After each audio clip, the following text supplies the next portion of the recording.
समस्त praise the Lord. आसतु आज जीवंत प्रतिज्ञायुक्त वाक्य माने देखि जिबा मार्क 10 तार 47।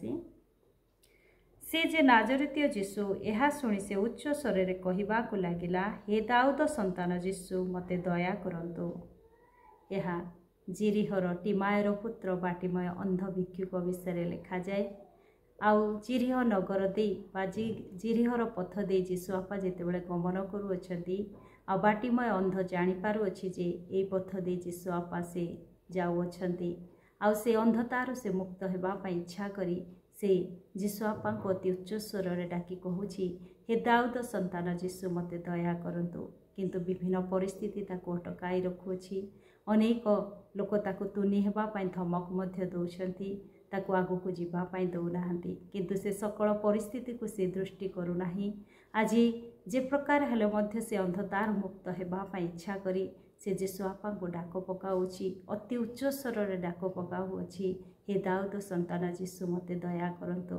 आउ विभिन्न परिस्थिति ताको चाप पकाइले सुधा से पछकु आउ फेरु नाही, किंतु प्रभु को अधिकरु अधिक उच्च स्वर रे डाकुछि। आउ जेतेबेले जीशु आपा तार स्वर शुणुअछंती तार 49 रे लिखा जाए, सेथिरे जीशु ठिया होई कहिले, ताहाकु डाक। से माने सेई अंध लोकटी को डाकी कहिले, साहस धर उठ, से तुमको डाकुअछंती। तार 51 रे लिखा जाए, जीशु ताहाकु उत्तर देले, मु तुम्भ पई कोन करिबि बोली तुम्हे इच्छा करूअछ। से अंध लोकटी ताहांकु कहिला, हे गुरु मु जेपरि दृष्टि पाए। Praise the Lord. जीशु आपा ताहार स्वर शुणुछंती आउ ठिया हे जाउछंती, आउ से डाकुअछंती ताकू। आउ से जेतेबेले तांको निकट को जाउअछि, जीशु आपा बाटिमय अंध को पचारुअछंती, मु तुम पई कोन करिबि बोली तुम्हे इच्छा करूअछ। आउ बाटिमय अंध कहूछि, मु जे प्रकार दृष्टि पाए सेथि पई मते तुमे दया कर। आज तार मनर इच्छा को से प्रभुଙ୍କ ठारे प्रकाश करूअछि। आउ परमेश्वर तार मनर इच्छा को मध्य शुणुअछंती, आउ ताकू दृष्टि देउअछंती। आज आपणक जीवन रे मो जीवन रे मध्य अनेक इच्छा रही अछि। आज आमाने मध्य प्रभु को आमानकर इच्छा को कहिबा। विभिन्न परिस्थिति आज आमान को चाप पकाई पारे। विभिन्न परिस्थिति आमान को आगो को जीवाकू न दे आमान को पछ को टाणी थाए, किंतु आमाने से परिस्थितिर चाप मध्य रहिबा नाही, किंतु अधिकरु अधिक प्रभुଙ୍କ निकटवर्ती हेबा। आउ अधिकरु अधिक प्रभुଙ୍କ ठारे प्रार्थना करी आमानकर इच्छा को आमाने तांको ठारे जणाइबा। कारण प्रभु कहती, मु कौन करिबि बोली तुमर इच्छा अच्छी बोली। आज आमानक मनरे जहाँ इच्छा अच्छी आमे प्रभु को जणाइबा, आउ से आमानकर इच्छा को से सफल करिबा। परमेश्वर वाक्य जहन तार 5:40 रे लिखा जाए, किंतु तुम्हे माने जीवन प्राप्त हेबा निमंते मो निकट को आसीबा को इच्छा करुनाह। आज से समस्त विषय देबा पाई इच्छा करती।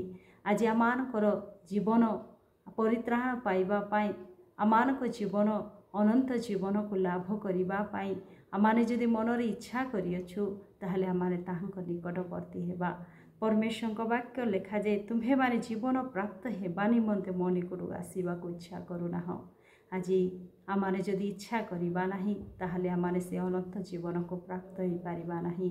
आज आमानकर इच्छा को से सफलता करिबा पाई चाहती। आज आमाने से जीवन को पाइबा पाई इच्छा करिबा।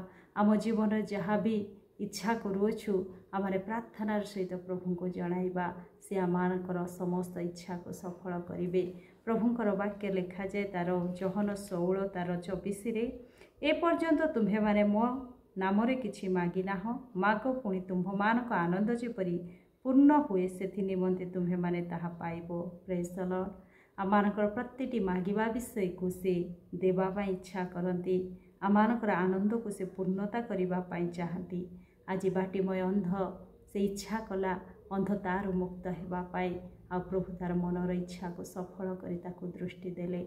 आज आमानक मन मध्यरे जहाँ भी इच्छा रही से उत्तम विषय, से जीवन प्राप्त हेबा विषय आमे प्रभु को जणाइबा। निश्चय प्रभु आमान को जीवन देवे, समस्त आमानकर इच्छा को सफल करिवे।